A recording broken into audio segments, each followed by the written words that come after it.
I know it's been 2 days since we started talking about monopolistic competition and oligopolies. And I told you we were going to come back to monopolistic competition, so we're coming back to monopolistic competition. So really quickly, let's remind ourselves about what we started talking about the other day. So can anyone remind me, what am I talking about when I say monopolistic competition?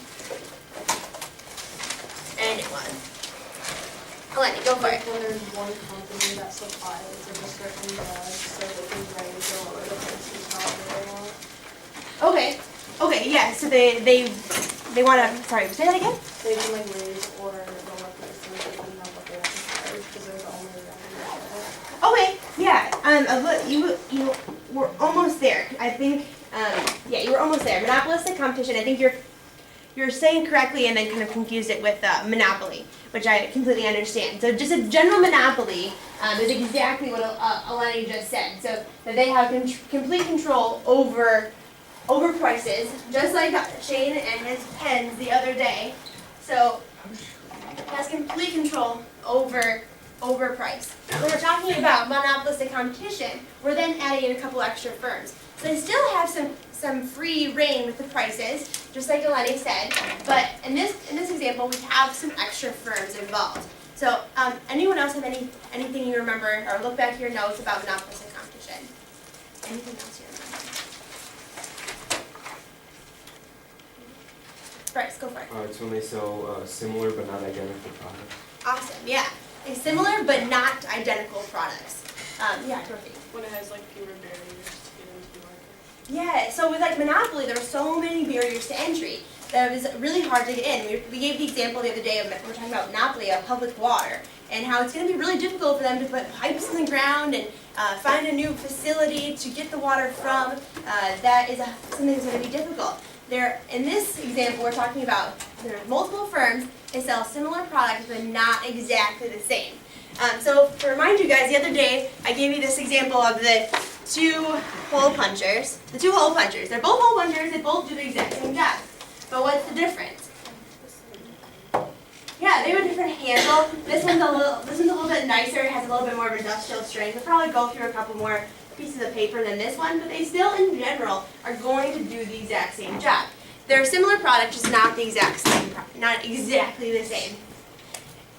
We did talk a little bit about the 4 general conditions of monopolistic competition, and today we're going to talk a little bit about non-price competition, and more about how monopolistic competition markets are going to try to make their products different than the other. We know that their products are similar. We know that they need to be able to differentiate between the two. What is different between these products, and what are companies going to do to make that happen? That is what we're going to talk about here in the first part of class.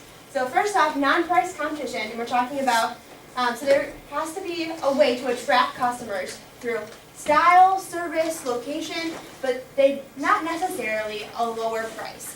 So they're trying to attract customers in all ways they can without changing their price. They still want to make a profit, they still need to make money from this product, but they need to make their product attractive. And we are going to consider a few different characteristics. We're going to come back and we'll talk about all 4 of these bottom characteristics. The characteristics of goods, the location of the sale, the service level, and advertising image. And we'll come back to all of those things. When we're thinking about non-price competition, I kind of gave you guys an example of a way that some companies in the past have tried to attract customers. Have you guys ever seen the Oscar Mayer Wienermobile? Any of you? Right? Yeah. This was a ploy by the company to try to get more people to buy their products. The more you see this car, you see it on the TV, you see it driving around, they're thinking that more likely you think, man, that car looks hilarious. What are they trying to sell? And the idea is that they're going to be able to attract more customers that way. It's an advertising scheme to try to get customers. In comparison, this is the Planters Mobile. This one's probably not as popular, but it's a similar concept. They're trying to use a ploy, they're trying to use something, a style, maybe a certain location, a service. They're trying to use these cars to get people to buy their products. So let's go through these 4 characteristics then. This one in particular is probably the one that is going to be the easiest to understand right off the bat. So the characteristics of the goods. The simplest way for a firm to distinguish their product is to have a new size, color, shape, texture, taste, something slightly different than the other products. The example I have up on the screen for you, granted I'm not a big car person, so I know these aren't necessarily cars that are exactly the same, but they're two different models of car, but neither are an SUV. They're both just regular cars that you can buy. They're both 2015 models, but there's different shapes, they're different colors, they're different textures, they do different things, they go different speeds, they're practically different. But they're both cars, they're both 2015 models. So, in this example, these are a way that these two companies are trying to distinguish between their products. They're similar, but no, they're not exactly the same. What makes them a little bit different? They're trying to attract different types of people, and they're trying to get people to buy their product. In this example, a car. All right, so this third one is service level. So I want you to think about the difference of the service that you would get if you were going to McDonald's this afternoon, or if maybe for dinner tonight you and your family went to like Cruise and Near. Those are two different service levels that you're getting, but you're still going to be getting dinner out of those two places. If I go to McDonald's, I'm still going to get dinner. But if I go to Cruise and Near, I'm going to get a different type of service level. At McDonald's, I'm going to have to serve myself. I probably have to pour my own pop. I have to carry my tray to go sit down. But if I go to Cruise and Near, someone's going to bring it to me. They might give me a wine list. They might give me 10 different options. They're going to come and fill my drink every 10 minutes or so. They're going to bring me my food. This is a different type of service level, which is another way that people can distinguish their products. Is another way that they can try to sell. They can sell the products at a higher price. Cruise and Near dinners. If I go to Cruise and Near and get dinner, the price for that is going to be significantly higher than how much I'm going to pay if I go to McDonald's. Why? Because I am paying for that extra service that I'm getting.